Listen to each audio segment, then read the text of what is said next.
Hello, I'm Umbreon Libris, and this is my Pokémon Legends Adventure Journal. So I started the day knowing that I needed to go catch a Dusclops. Basically went straight to do that. I'd struggled to catch a Dusclops the day before though, and so I didn't have a lot of patience for Dusclops, and I was getting very frustrated every time it broke out of my balls. And the thing is that the Pokemon in that area, at night at least, they are so aggressive. It's so easy to get spotted by a Drifloon or something else and then get thrown into a battle, have to run away or whatever. At one point, I was in a 5 versus 1 battle. I won, but I think I lost 2 Pokemon in that battle. Really annoying. But eventually, I did catch the Dusclops and take it back to Iscan.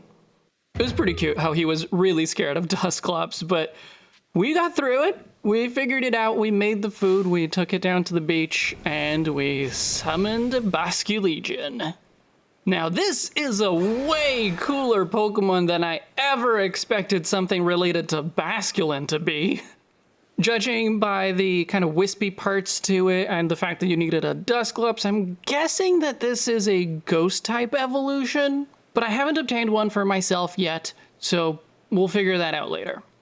I know that I was supposed to go to Firespit Island to get the Growlithe back, but I don't know, I wasn't really feeling that sense of urgency, so I just decided to explore the waters of the coast first. Had a lot of fun just swimming around and jumping and doing the double jump. I thought that was pretty cool. And throwing Pokeballs from the back of Basculegion. I really wish that we could do that with the other ride Pokemon as well. Caught myself some Hisuian Basculin. I didn't actually realize at first until basically when the little icon showed up that I'd caught the first one. I didn't realize that it looked different. I haven't had a chance to put it on the team yet. All I know is that it's a pure water type, but I think Basculegion is one of my favorite new designs between evolutions and regional forms. One of my favorite new designs, at least from the ones that I've actually seen in the game so far. And so I'm really excited to have the Basculin so that I can get a Basculegion. I don't know if I will use it on my team. I already have a lot of water types. I have a lot of dark types, and dark and ghost types are, kind of interchangeable almost. So, I don't know. But I do really like the way Basculegion looks. Really appreciate how you can have seamless transitions between different ride Pokemon, or from just like jumping with the Basculegion out of the water and onto the land and it just disappears. It's really seamless. I really like that. But I do kind of wish that the melodies that you summon them with were different. I guess it just makes more sense to me if each of the Pokemon recognizes a different melody, and so when you want that Pokemon around, you play that melody rather than playing the same melody to summon all of them, and they're just supposed to know which of them is wanted. I also found it a little bit frustrating how there's no way to sneak while you're in the water. So if you're trying to catch some of the more aggressive water Pokemon, or even some of the more skittish ones, it's really difficult because they will spot you before you're ready to throw a Pokeball. So I had a fair bit of trouble catching just like Tentacool because they kept attacking me. Or they would just dive and either despawn or move somewhere else and not actually give me the chance to throw the Pokeball. But I liked that when you do go into a water battle with a non-aquatic Pokemon, a little wooden platform shows up. I was kind of curious how they were going to do on-water battles. This is an okay solution. It's certainly better than just having the Pokemon stand on the water like it used to be. Breaks the immersion a little bit to have that platform shows up, but I do prefer having the platform than not having the platform. And I like that when it's an actually aquatic Pokemon, you don't need the platform, they're just in the water. I also found this mural in a little tunnel in a little cave.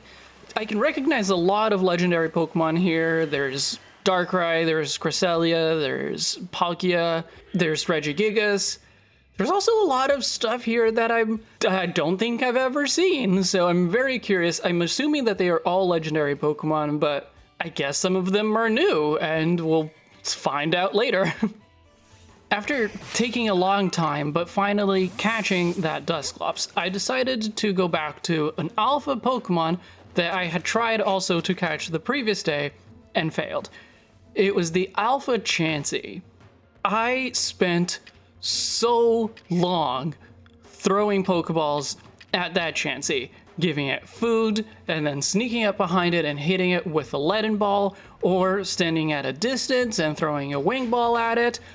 Always trying to hit it from behind, always trying to do the best that I could to get the highest catch rate, the highest catch chance.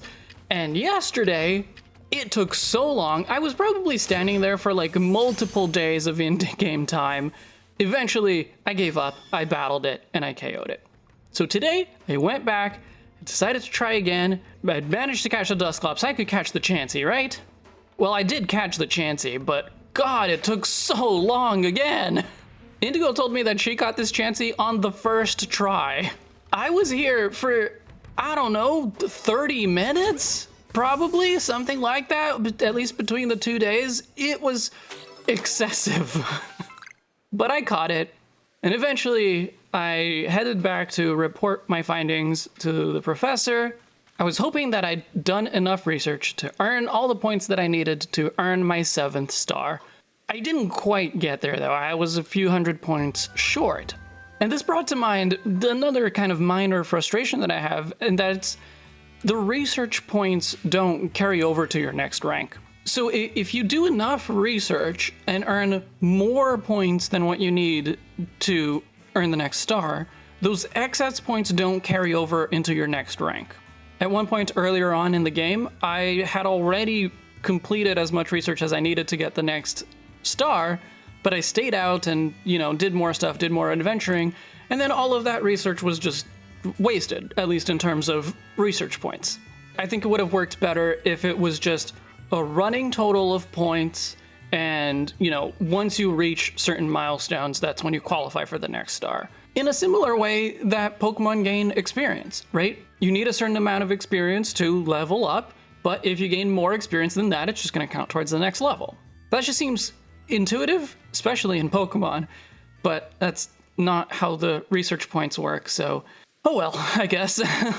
I'd only played for a little bit over 2 hours at this point, but I needed to take a break. I was feeling tired.